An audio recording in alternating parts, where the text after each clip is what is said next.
Guys, so here is my general purpose Fluidity saddle.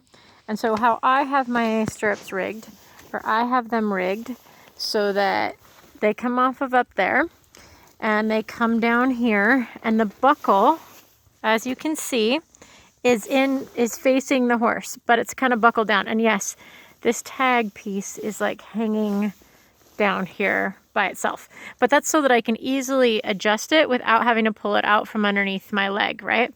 And so then when I go to like just store my saddle, sorry about the tipping of the thing, I just run my stirrup up and it just sits like that. So I can just pull it down and there's my stirrup down there. And obviously you can turn the little doohickey when you go to ride, because I ride with it at a 90-degree angle. But anyway, so that's how I have them. This is also how Linda Pirelli has them set up on her GP. Not that she rides in it very much anymore. But then on the bar itself, see how there's like two places? So this little piece right here will move. So what I'm going to do is I'm just going to take this off. So in order to take this off, all I do, I'll try and hold it so you can kind of see, is I take it and I just wiggle it off the end of the bar there, right? Okay, so I'm going to set that down. And then the bar, this little piece moves down. So if I was going to jump with it, I would put that in front of, I would put my leather piece all the way in and leave this bar down. If I'm going to do dressage or flat work, I flip that up. And so I ride with it back here. And so again, when you go to put this on, my stirrup is just like that with the buckle facing like that. And then I lift up the flap and find the hook, and I just hold this like a little loop and I hook it over the end and slide it down. And so it just sits in that spot. If I wanted to be jumping, I would just flick this down and move this all the way into the forward, go a little further than that, into that forward position right there, okay, like that. And that's the jumping position, okay, or set it back, and then that would be the dressage position. You can also do this, so what I'm going to do now is I'm going to just show you the typical way that people put their stirrup leathers on. So what I'm going to do is I'm just going to move where my stirrup is on this leather.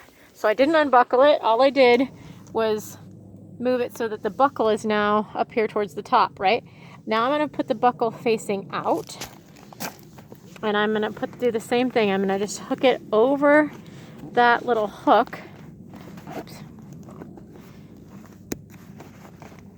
Sorry, I didn't have the thing flickered up. There we go. And I put it like that, right? And then you just pull the bottom part. If I had 3 hands, this would be much better. And I just pull the bottom part. Okay, I'm gonna have to set the phone down for just a second and use 2 hands. This is why I do this, so that it's down further, so that I don't have to get it out from underneath my leg. But now you can see that the buckle is right there next to it. You can tuck this piece in here, but that's an added pain in the rear. And then you can put it through this little thingy on the saddle that little keeper, if you want to, like that. You can also, so like Nancy said, you can also on the saddle come up from underneath. That's really inconvenient when you have the buckle right over the top, but you can do that. If you do it the other way, so I'm going to put the buckle down on the bottom again, you would lift the whole flap, and you can do this too, so that it doesn't pinch you if you want. And then you stick it up.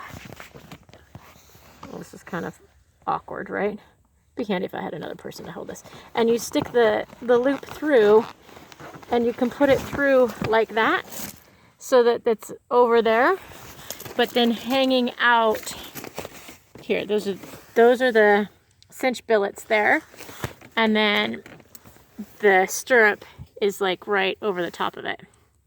It's hard to kind of see, but you can do that as well. so that it's underneath and it doesn't interfere with your leg. And yeah, there's some flappy stuff down there, but it's not, I've never had anybody that worried too much about that. And obviously, if you think you would have a problem, play with it on the ground first. But that's kind of the ins and outs of that. If you want to do it that way, works great. So hopefully that answers some questions. I'm going to watch the video and see if you can see anything from here, because that was a lot of flipping around. Otherwise, I'm going to have to get my husband to stand here with a camera and video it. So while I do it with my hands. I wish I had 3 hands sometimes. Talk to you guys later. Bye.